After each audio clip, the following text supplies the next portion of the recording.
नमस्कार। आज की इस वीडियो में हम पढ़ने वाले हैं क्लास 8 में एनसीईआरटी द्वारा निर्धारित पाठ्य पुस्तक हमारे अतीत भाग फर्स्ट का चैप्टर 1 कैसे, कब और कहाँ। तारीखें कितनी महत्वपूर्ण होती हैं। तारीखों के बारे में बताया गया है कि कितनी महत्वपूर्ण होती हैं। एक वक्त था जब इतिहासकार तारीखों के जादू में खोए रहते थे। कब किस राजा की ताजपोशी हुई, कब कौन सा युद्ध हुआ, इन्हीं तारीखों पर गर्मा गर्म बहसें चलती थी। आम समझ के हिसाब से इतिहास को तारीखों का पर्याय माना जाता था। आपने भी लोगों को यह कहते सुना होगा कि इतिहास तो बहुत उबाऊ है भाई, बस तारीखें रटते चले जाओ। क्या इतिहास के बारे में यह धारणा सही है? इसमें कोई शक नहीं कि इतिहास अलग अलग समय पर आने वाले बदलावों के बारे में होता है। इसका संबंध इस बात से है कि अतीत में चीज़ें किस तरह की थी और उनमें क्या बदलाव आए। जैसे कि हम अतीत और वर्तमान की तुलना करते हैं, हम समय का जिक्र करने लगते हैं, हम पहले और बाद में की गई बातें करने लगते हैं। रोज़मर्रा की ज़िंदगी में हम अपने आसपास की चीज़ों पर हमेशा ऐतिहासिक सवाल नहीं उठाते। हम चीज़ों को स्वाभाविक मानकर चलते हैं, मानो जो कुछ हमें दिख रहा है वह हमेशा से ऐसा ही रहा हो। लेकिन हम सबके सामने कभी कभी अचंभे के क्षण आ जाते हैं। कई बार हम उत्सुक हो जाते हैं और ऐसे सवाल पूछते हैं जो वाकई ऐतिहासिक होते हैं। किसी व्यक्ति को सड़क किनारे चाय के घूंट भरते देखकर आप इस बात पर हैरान हो सकते हैं कि चाय या कॉफ़ी पीने का चलन शुरू कब से हुआ होगा। रेलगाड़ी की खिड़की से बाहर झांकते हुए आपके जहन में यह सवाल उठ सकता है कि रेलवे का निर्माण कब हुआ। रेलगाड़ी के आने से पहले लोग दूर दूर की यात्रा किस तरह कर पाते थे। सुबह सुबह अखबार पढ़ते हुए आप यह जानने के उत्सुक हो सकते हैं कि यह किस जमाने में अखबार, उस समय लोगों को चीज़ों की जानकारी कैसे मिलती थी। गतिविधि चित्र 1 को देखो। यह चित्र किस प्रकार उपनिवेशवाद का बोध कराता है। चित्र नंबर 1, ये चित्र नंबर 1 बना हुआ है और इस चित्र में ये चित्र नंबर 1 देखिए। इस चित्र में क्या बताया गया है। ब्राह्मण ब्रिटेनिया को शास्त्र भेंट कर रहे हैं। जेम्स रेनेल द्वारा तैयार किए गए पहले नक्शे का आवरण चित्र 1782 का है। रॉबर्ट क्लाइव ने रेनेल को हिंदुस्तान के नक्शे तैयार करने का काम सौंपा। हिंदुस्तान का नक्शा तैयार करने का काम रेनेल को किसने सौंपा? रॉबर्ट क्लाइव ने। और हिंदुस्तान का नक्शा किसने तैयार किया? रेनेल ने। भारत पर अंग्रेजों की विजय के समर्थक रेनेल को वर्चस्व स्थापित करने की प्रक्रिया में नक्शे तैयार करना बहुत महत्वपूर्ण लगता था। इस तस्वीर में दिखाया गया है कि भारत के लोग स्वेच्छापूर्वक अपने प्राचीन ग्रंथ ब्रिटिश सत्ता की प्रतीक ब्रिटेनिया को सौंप रहे हैं, मानो वे उसे भारतीय संस्कृति की रक्षा के लिए आने का आग्रह कर रहे हैं। ये इस चित्र के माध्यम से बताया। ये सारे ऐतिहासिक सवाल हमें समय के बारे में सोचने के लिए प्रेरित कर देते हैं। समय को हमेशा साल या महीनों के पैमाने पर नहीं देखा जा सकता। कई बार ऐसी प्रक्रियाओं के लिए कोई तारीख तय करना वाकई गलत होता है, जो एक लंबे समय तक चलती रहती है। भारत में लोगों ने अचानक एक दिन सुबह सवेरे चाय पीना शुरू नहीं कर दिया था। इसका स्वाद धीरे धीरे ही उनकी ज़बान पर चढ़ा था। इस तरह की प्रक्रियाओं के लिए कोई स्पष्ट तिथि नहीं हो सकती। इसी तरह हम ब्रिटिश शासन की स्थापना के लिए भी कोई एक तिथि नहीं बता सकते। राष्ट्रीय आंदोलन किस दिन शुरू हुआ या अर्थव्यवस्था या समाज में किस दिन बदलाव आए, यह बताना भी संभव नहीं है। ये सारी चीज़ें एक लंबे समय में घटती हैं। ऐसे में हम सिर्फ एक अवधि की बात कर सकते हैं, एक लगभग सही अवधि के बारे में बता सकते हैं। जब ये खास बदलाव दिखाई देने शुरू हुए होंगे। तो फिर लोग इतिहास को तारीखों से जोड़कर क्यों देखते हैं?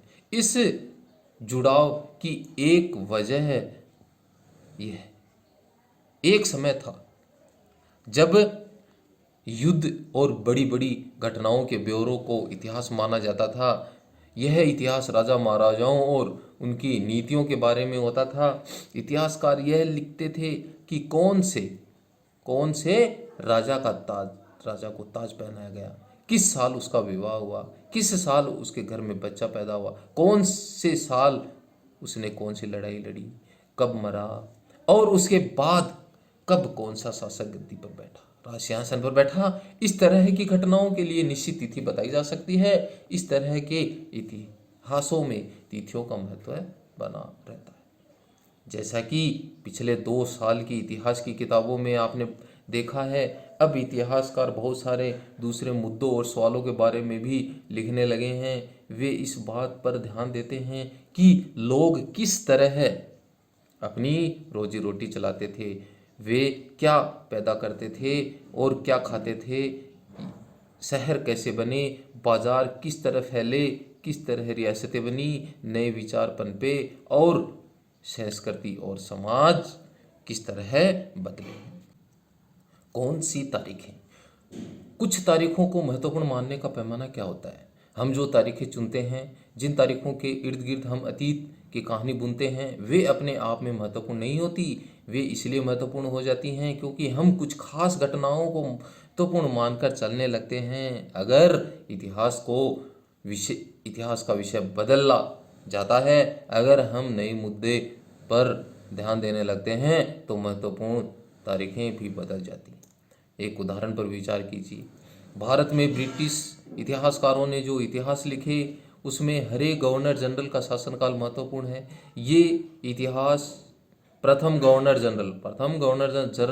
जनरल वॉरेन हेस्टिंग्स के शासन से शुरू होते हैं और आखिरी वायसरॉय लॉर्ड माउंटबेटन के साथ में खत्म होते हैं।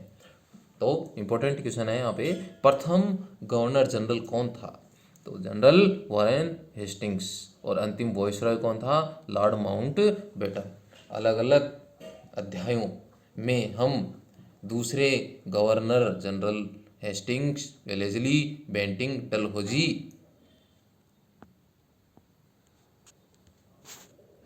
Canning, Lawrence, Linton, Ripon, Curzon, Hardinge, Irwin के बारे में भी पढ़ते हैं।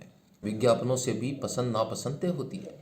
पुराने ज़माने में हमें यह समझने में मदद मिलती है कि नए उत्पादों के लिए बाजार किस तरह तैयार हुए और किस तरह नई रुचियां चलन में आई। 1922 में लिप्टन जो चाय है, 1922 में लिप्टन चाय के लिए तैयार किया गया यह विज्ञापन इस बात की ओर संकेत करता है कि दुनिया भर में शाही लोग यही चाय पीते हैं। इस तस्वीर के पीछे एक भारतीय महल दिखाई दे रहा है, जबकि अगले हिस्से में ब्रिटेन की रानी विक्टोरिया का तीसरा बेटा राजकुमार आर्थर घोड़े पर बैठा हुआ है। कौन बैठा हुआ है? राजकुमार आर्थर। और राजकुमार आर्थर को ड्यूक ऑफ कनॉट की पदवी दी गई थी। राजकुमार जो आर्थर था उसे ड्यूक ऑफ कनॉट की पदवी मिली हुई थी, जो रानी विक्टोरिया का तीसरा बेटा था। ये इस इतिहास में गवर्नर जनरलों और वायसरायों का कभी न खत्म होने वाला सिलसिला ही छाया रहता था। इतिहास की इन किताबों में सारी तारीखों का महत्व इन अधिकारियों, उनकी गतिविधियों, नीतियों, उपलब्धियों के आधार पर ही तय होता था। यह ऐसे था मानो इन लोगों के जीवन में बाहर कोई चीज़ नहीं थी जिसे जानना महत्वपूर्ण हो। इन लोगों के जीवन का क्रम ब्रिटिश भारत के इतिहास में अलग अलग अध्यायों का विषय बन जाता था। क्या हम इसी दौर के इतिहास को अलग ढंग से नहीं लिख सकते? गवर्नर जनरलों के इस इतिहास के चौखटे में हम भारतीय समाज के विभिन्न समूहों और वर्गों की गतिविधियों पर किस तरह ध्यान दे सकते हैं? जब हम इतिहास या कोई कहानी लिखते हैं तो उसे टुकड़ों या अध्यायों में बांट देते हैं। ऐसा हम क्यों करते हैं? ऐसा इसलिए किया जाता है ताकि हर अध्याय में कुछ सामंजस्य स्थापित हो सके। इसका मकसद कहानी को इस तरह सामने लाना होता है कि उसे आसानी से समझा जा सके और याद रखा जा सके। इस प्रक्रिया में हम सिर्फ उन घटनाओं पर जोर देते हैं जो उस कहानी को पेश करने में मदद होती है। जो इतिहास गवर्नर जनरलों के जीवन के इर्द गिर्द घूमता चलता है, उसमें भारतीयों की गतिविधियाँ कोई मायने नहीं रखती, उनके लिए वहाँ कोई जगह नहीं होती। तो फिर क्या किया जाए? जाहिर है कि हमें अपने इतिहास का एक अलग खाका बनाना पड़ेगा। इसका मतलब यह है कि अब तक जिन तिथियों का महत्व दिया जा रहा था वे महत्वपूर्ण नहीं रहेंगी, हमारे लिए तिथियां महत्वपूर्ण हो जाएंगी। तो नई जो तिथियां हैं उनकी चर्चा यहाँ पे की गई है कि अब नई तिथियां हमारे लिए महत्वपूर्ण हो जाएंगी। हम अवधियां कैसे तय करते हैं, तारीखें कैसे तय करते हैं? 1817 में स्कॉटलैंड के अर्थशास्त्री और राजनीतिक दार्शनिक जेम्स मिल जो था, स्कॉटलैंड का रहने वाला था और अर्थशास्त्री और राजनीतिक दार्शनिक था, 3 विशाल खंडों में a history of British India, British भारत का इतिहास नामक एक पुस्तक इसने लिखी। इस किताब में उन्होंने भारत के इतिहास को हिंदू, मुस्लिम और ब्रिटिश इन 3 कालखंडों में बांटा। इसने बांटा। स्कॉटलैंड का एक अर्थशास्त्री था जेम्स मिल, जिसने हमारे भारतीय इतिहास को 3 भागों में डिवाइड किया, हिंदू, मुस्लिम और ब्रिटिश। उसकी पुस्तक है a history of British India, British भारत का इतिहास। कालखंडों के इस निर्धारण को ज़्यादातर लोगों ने मान लिया। क्या आपको भारतीय इतिहास को समझने में इन तरीकों में कोई समस्या दिखाई देती है? गतिविधि: अपनी माँ या परिवार के किसी अन्य सदस्य से बात करके उनके जीवन के बारे में पता लगाओ। अब उनके जीवन को अलग अलग कालखंडों में बांटें। प्रत्येक अवधि की महत्वपूर्ण घटनाओं की सूची बनाओ। स्पष्ट करें कि आपने कालखंडों को किस तरह से तय किया है। इतिहास को हम अलग अलग कालखंडों में बांटने की कोशिश क्यों करते हैं? इसकी भी एक वजह है। हम एक दौर की खासियतों, उसके केंद्रीय तत्वों को पकड़ने की कोशिश करते हैं, इसलिए ऐसे महत्वपूर्ण शब्द महत्वपूर्ण हो जाते हैं जिनके सहारे हम समय को बांटते हैं। ये शब्द अतीत के बारे में हमारे विचारों को दर्शाते हैं। वे हमें बताते हैं कि एक अवधि से दूसरी अवधि के बीच आए बदलावों का क्या महत्व होता है। मिल को लगता था कि सारे एशियाई समाज भारतीय सभ्यता के मामले में यूरोप से पीछे हैं।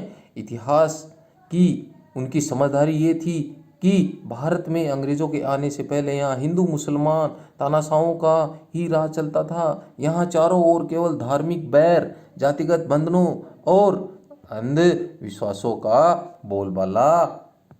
जेम्स मिल की राय में ब्रिटिश शासन भारत को सभ्यता की राह पर ले जा सकता था। इस काम के लिए जरूरी था कि भारत में यूरोपीय शिष्टाचार, कला, संस्थानों और कानूनों को लागू किया जाए। मिल ने तो यहाँ तक सुझाव दिया था कि अंग्रेज़ों को भारत के सारे भूभाग पर कब्जा कर लेना चाहिए ताकि भारतीय जनता को ज्ञान और सुखी जीवन प्रदान किया जा सके। उनका मानना था कि अंग्रेज़ों की मदद के बिना हिंदुस्तान प्रगति नहीं कर सकता। ये जेम्स मिल की विचारधारा थी, उनका मानना था। इतिहास की इस धारणा में अंग्रेजी शासन प्रगति और सभ्यता का प्रतीक था। अंग्रेजी शासन से पहले सारा अंधकार का दौर था। क्या इस तरह की धारणा को स्वीकार किया जा सकता था? क्या इतिहास में किसी दौर को हिंदू या मुसलमान दौर कहा जा सकता है? क्या इन सारे दौरों में कई तरह के धर्म एक साथ नहीं चल सकते थे? किसी युग को केवल उस समय के शासकों के धर्म के हिसाब से तय करने की जरूरत क्या है? हम ऐसा करते हैं तो इसका मतलब यह है, कहना चाहते हैं कि औरों के जीवन और तौर तरीकों का कोई महत्व नहीं होता। हमें याद रखना चाहिए कि प्राचीन भारत में सारे शासकों का भी एक धर्म नहीं होता था। अंग्रेजों द्वारा सुझाए गए वर्गीकरण से अलग हटकर इतिहासकार भारतीय इतिहास को आमतौर पर प्राचीन, मध्यकालीन तथा आधुनिक काल में बांटकर देखते हैं। इस विभाजन में भी अपनी समस्याएं हैं। इतिहास को इन खंडों में बांटने की वजह समझ भी पश्चिम से आई है। पश्चिम में आधुनिक काल को विज्ञान, तर्क, लोकतंत्र, मुक्ति और समानता जैसी आधुनिकता की ताकतों के विकास का युग माना जाता है। उनके लिए मध्यकालीन समाज में वे समाज थे जहाँ आधुनिक समाज की ये विशेषताएं नहीं थी। क्या हम अपने अध्ययन के लिए आधुनिक काल की इस धारणा को बिना सोचे समझे ऐसे ही अपना सकते हैं? जैसा कि आप इस किताब में देखेंगे, अंग्रेजों के शासन में लोगों के पास समानता, स्वतंत्रता, मुक्ति नहीं थी, न ही यह आर्थिक विकास और प्रगति का दौर था। बहुत सारे इतिहासकार इस युग को औपनिवेशिक युग कहते हैं। अब देखिए औपनिवेशिक क्या होता है। इस किताब में आप पढ़ेंगे कि किस तरह अंग्रेजों ने हमारे देश को जीता और स्थानीय नवाबों, राजाओं को दबाकर अपना शासन स्थापित किया। आप देखेंगे कि किस तरह उन्होंने अर्थव्यवस्था व समाज पर नियंत्रण स्थापित किया, अपने सारे खर्चों को निपटाने के लिए राजस्व वसूल किया, कर वसूल किया, अपनी ज़रूरतों की चीज़ों को सस्ती कीमत पर खरीदा, निर्यात के लिए महत्वपूर्ण फसलों की खेती कराई। और इन सारी कोशिशों के कारण क्या बदलाव आए, आप यह भी जानेंगे कि ब्रिटिश शासन के कारण यहाँ की मूल्य मान्यताओं और पसंद और नापसंद, रीति रिवाज व तौर तरीकों में क्या बदलाव आए। जब एक देश दूसरे देश के दबदबे से इस तरह के राजनीतिक, आर्थिक, सामाजिक और सांस्कृतिक बदलाव आते हैं, इस प्रक्रिया को औपनिवेशीकरण कहा जाता है। कि जब कोई एक देश होता है वो दूसरे देश के दबदबे से, उस देश में दूसरे देश का दबदबा हो जाता है और दबदबे के कारण वहाँ की स्थिति में कोई राजनीतिक बदलाव आता है, आर्थिक बदलाव आते हैं, सामाजिक और सांस्कृतिक बदलाव आते हैं। ये जो प्रक्रिया बनती है उस प्रक्रिया को औपनिवेशीकरण कहा जाता है। लेकिन जल्दी ही आप यह समझ जाएंगे कि सारे वर्ग और समूह इन बदलावों को एक ही ढंग से अनुभव नहीं कर रहे थे, इसलिए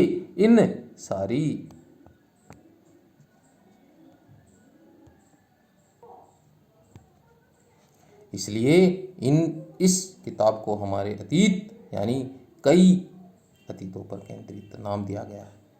हम किस तरह जानते हैं, भारतीय इतिहास के पिछले 250 साल का इतिहास लिखने के लिए इतिहासकार कौन से स्रोतों का इस्तेमाल करते हैं?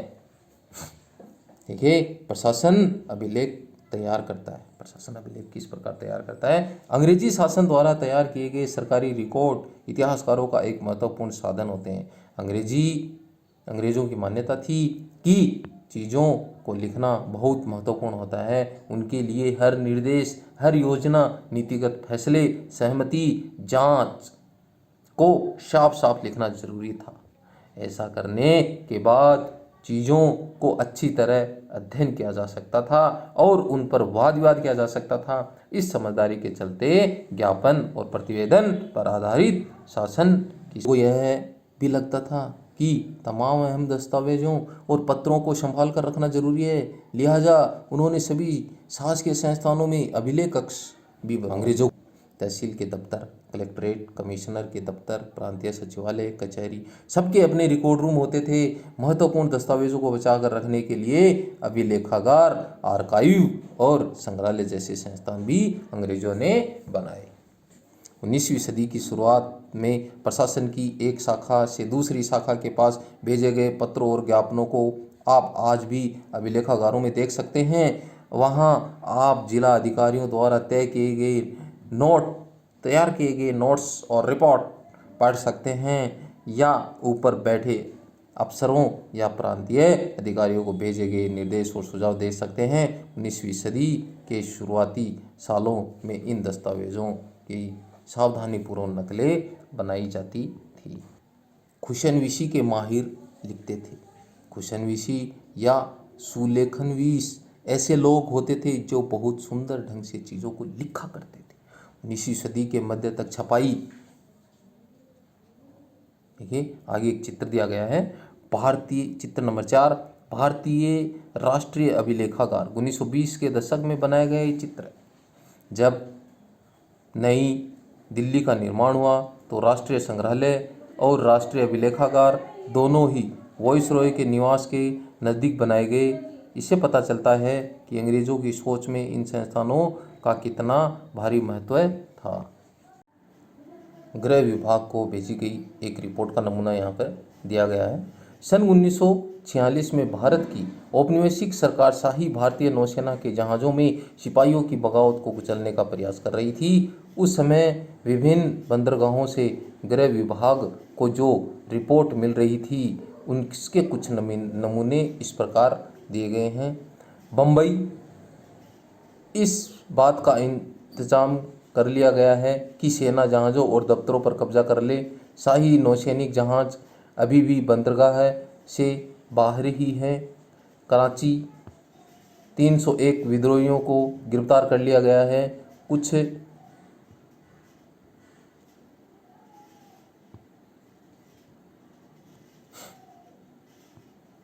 कुछ अन्य संदेहास्पद विद्रोही भी गिरफ्तार किए गए हैं। सारे दफ्तर सैनिक निगरानी में है।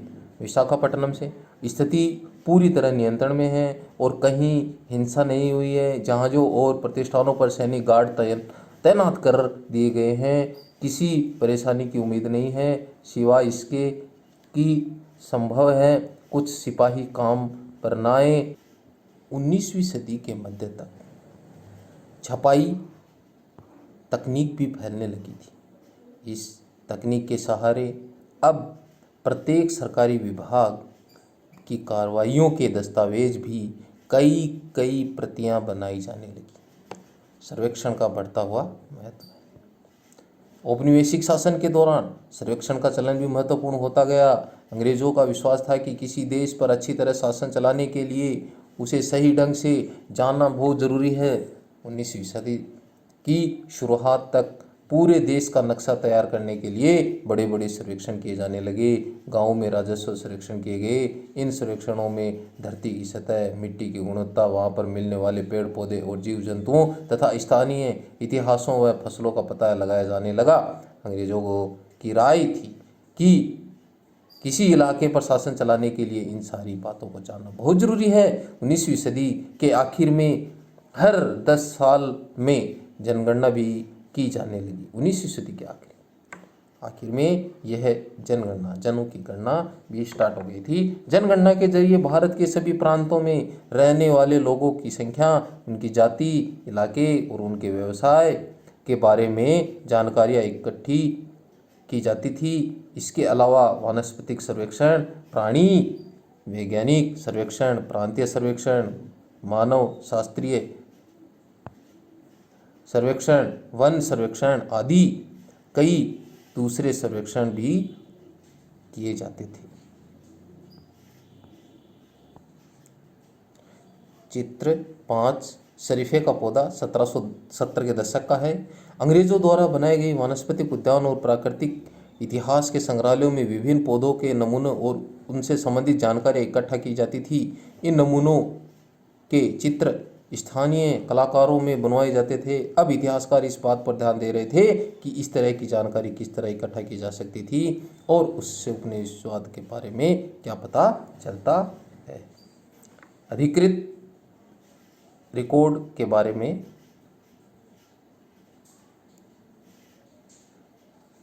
अधिकृत रिकॉर्ड्स से क्या पता नहीं चलता। रिकॉर्ड के इस विशाल भंडार से हम बहुत कुछ पता लगा सकते हैं। फिर भी इस बात को नज़रअंदाज नहीं किया जा सकता कि ये सारे सरकारी। चित्र संख्या 6, बंगाल में मानचित्रण का सर्वेक्षण का कार्य चल रहा है। जेम्स प्रिंसेप द्वारा बनाई गई ये तस्वीर 1832 की।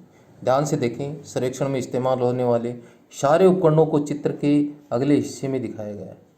चित्रकार इस परियोजना के वैज्ञानिक स्वरूप पर खास तौर पर जोर देना चाहता। चित्र 7, 1857 के विद्रोही तस्वीरों को भी बहुत ध्यान से देखना चाहिए। उनमें से हमें चित्रकार की सोच का पता चलता है। 1857 के विद्रोह के बाद अंग्रेज़ों द्वारा तैयार की गई सचित्र पुस्तकों में यह तस्वीर कई जगह दिखाई देती है। इस तस्वीर के नीचे लिखा होता है, बागी सिपाही लूट खसोट में लगे हुए हैं। अंग्रेज़ों की नज़र में विद्रोही जनता लालची, दुष्ट और बेरहमी थी। इस विद्रोह के बारे में आप अध्याय नंबर 5 में पढ़ेंगे। स्रोत नंबर 2, इंसानों के खाने के लायक। अखबारों से देश के विभिन्न विभागों का में चल रहे आंदोलन का पता चलता है। यहाँ 1946 में यह हुई पुलिस की एक हड़ताल की खबर दी गई है।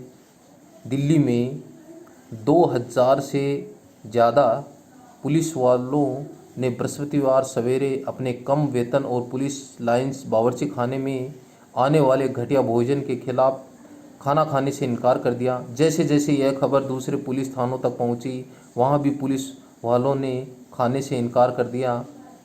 एक हड़ताली का कहना था, पुलिस लाइन्स की रसोई से हमारे लिए जो खाना आता है वहाँ कोई इंसान नहीं खा सकता। हमें जो चपाती और दाल खानी पड़ती है उसे जानवर तक नहीं खा सकते। यह हिंदुस्तान टाइम्स 22 मार्च 1946 में छपी खबर है। अब हम इस अध्याय के पाठगत प्रश्नोत्तर और महत्वपूर्ण प्रश्नों पर चर्चा करते हैं जो हमारी प्रतियोगी परीक्षाओं में बार बार पूछे जाते हैं। रॉबर्ट क्लाइव ने जेम्स रेलन को हिंदुस्तान का नक्शा तैयार करने का काम सौंपा था। रॉबर्ट क्लाइव ने हिंदुस्तान का नक्शे का तैयार करने का काम किसे सौंपा था? जेम्स रेनेल को। ड्यूक ऑफ कनॉट की पदवी किसे दी गई? ड्यूक ऑफ कनॉट राजकुमार ऑर्थर को पदवी दी गई। भारत के प्रथम गवर्नर जनरल कौन थे? भारत के प्रथम गवर्नर जनरल वॉरेन हेस्टिंग्स थे, जो 1773 में प्रथम गवर्नर जनरल बने। भारत के अंतरिम वायसरॉय कौन थे? लॉर्ड माउंटबेटन थे। 1817 में स्कॉटलैंड के अर्थशास्त्री और राजनीतिक दार्शनिक जेम्स मिल ने ए हिस्ट्री ऑफ ब्रिटिश इंडिया यानी ब्रिटिश भारत का इतिहास नामक एक पुस्तक लिखी। इस पुस्तक में उन्होंने भारत के इतिहास को हिंदू, मुस्लिम और ब्रिटिश इन 3 कालखंडों में विभाजित किया। अंग्रेजों के शासन वाले युग को औपनिवेशिक युग कहते हैं। अब औपनिवेशिक युग यानी औपनिवेशिक क्या होता है? अंग्रेज़ों ने हमारे देश को जीता और स्थानीय नवाबों और राजाओं को दबाकर अपना शासन स्थापित किया। उन्होंने अर्थव्यवस्था व समाज पर नियंत्रण स्थापित किया। अपने सारे खर्चों को निपटाने के लिए राजस्व कर वसूल किया। ब्रिटिश शासन के कारण यहाँ की मूल्यों, मान्यताओं और पसंद नापसंद, रीति रिवाज व तौर तरीकों में बदलाव आए।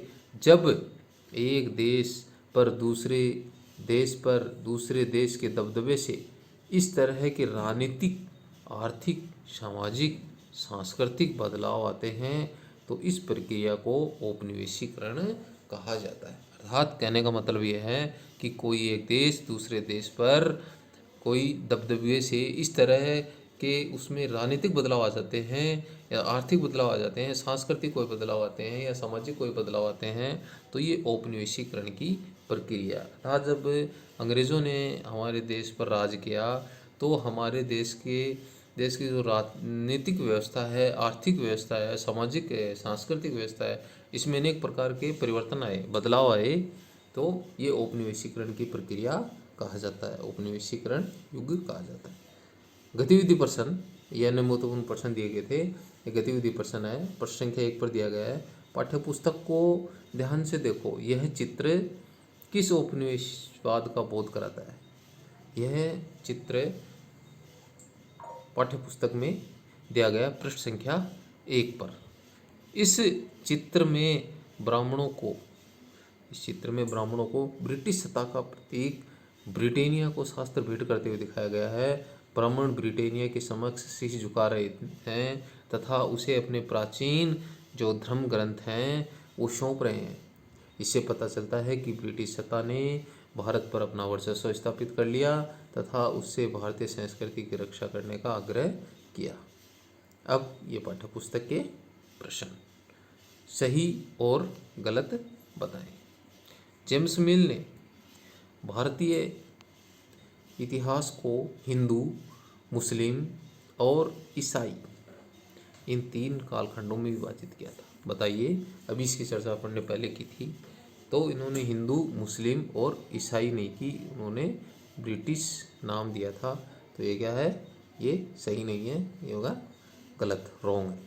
सरकारी दूसरा है, सरकारी दस्तावेज़ों से हमें ये समझने में मदद मिलती है कि आम लोग क्या सोचते थे। ये भी क्या है? गलत है, क्योंकि सरकारी दस्तावेज ये समझने में मदद नहीं मिलती है। अंग्रेज़ों को लगता है था कि सही तरह शासन चलाने के लिए सर्वेक्षण महत्वपूर्ण होते हैं। हाँ, अंग्रेज़ों को ये लगता था, तो ये राइट, सही। नेक्स्ट है, जेम्स मिल ने भारतीय इतिहास को जिस तरह कालखंडों में बांटा था उसमें क्या समस्याएं हैं? जेम्स मिल ने भारतीय इतिहास को 3 कालखंडों में बांटा, हिंदू, मुस्लिम तथा ब्रिटिश। उसके अनुसार भारत में अंग्रेज़ों के आने से पहले यहाँ हिंदू तथा मुस्लिम तानाशाहों का ही राज चलता था। जेम्स मिल द्वारा भारतीय इतिहास के इस तरह किए गए कालखंडों के विभाजन में अनेक प्रकार की समस्याएं आई, जो निम्न प्रकार। पहली है समस्या, जेम्स मिल द्वारा किया गया कालखंड का यह विभाजन धर्म पर आधारित है। धर्म को देखकर जेम्स मिल ने भारत के कालखंडों को विभाजित किया, भारतीय इतिहास को विभाजित किया। दूसरी समस्या, उसने हिंदू तथा मुस्लिम काल को धार्मिक बैर, जातिगत बंधन और अंधविश्वासों से भरपूर माना था। अंग्रेजी शासन को प्रगति तथा सभ्यता का प्रतीक जेम्स मिल ने माना। नंबर 3 समस्या, इतिहास में किसी दौर को हिंदू या मुसलमान दौर नहीं कहा जा सकता। किसी भी दौर में सभी धर्म समान एक साथ नहीं चलते हैं। चौथी समस्या है, प्राचीन भारत में भी सभी शासकों का एक धर्म नहीं होता था। पांचवी, विभाजन का यह आधार सच्चाई से बहुत दूर था। इसका उद्देश्य लोगों को विभाजित कर उसमें फूट डालना था। ये समस्याएं उसमें पाई गई। प्रश्न नंबर 3 पाठ्य पुस्तक का प्रश्न है, अंग्रेजों ने सरकारी दस्तावेजों को किस तरह सुरक्षित रखा? अंग्रेजों ने सरकारी दस्तावेजों को सुरक्षित रखने के लिए सभी शासकीय संस्थानों में अभिलेख कक्ष बनवाए। उन्होंने तहसील के दफ्तरों, कलेक्ट्रेट, कमिश्नर के दफ्तर, प्रांतीय सचिवालय, कचहरी आदि सभी के लिए उन्होंने पृथक पृथक रिकॉर्ड रूम बनवाए, जिनमें सरकारी दस्तावेजों को सुरक्षित रखा जाता था। महत्वपूर्ण दस्तावेजों को बचाकर रखने के लिए अभिलेखागार, आर्काइव तथा संग्रहालय जैसे संस्थान भी बनाए गए। 19वीं सदी के शुरुआती वर्षों में सुलेख निवीसों द्वारा दस्तावेजों की नकलें बनवाई जाती थी। बाद में छपाई तकनीक द्वारा सरकारी दस्तावेजों की अनेक प्रतियां बनाई जाने लगी। इतिहासकार, चौथा प्रश्न है, इतिहासकार पुराने अखबारों से जो जानकारी जुटाते हैं वह पुलिस की रिपोर्टों में उपलब्ध जानकारी से किस प्रकार अलग होती हैं? इसका उत्तर है इनमें मुख्य अंतर निष्पक्षता का होता है। सामान्यतः अखबार की रिपोर्ट गलत नहीं होती। इन रिपोर्टों में घटनाओं का सही विवरण दिया जाता है। अखबार घटनाओं को बढ़ा चढ़ाकर प्रस्तुत नहीं करते, ये घटनाओं का सही, विस्तृत और निष्पक्ष विवरण प्रस्तुत करते हैं। दूसरी तरफ पुलिस की रिपोर्टों में उपलब्ध जानकारी के पक्षपातपूर्ण होने की संभावना बनी रहती है। प्राय ये रिपोर्ट्स वरिष्ठ अधिकारियों के दबाव में या उन्हें खुश करने के लिए लिखी जाती हैं।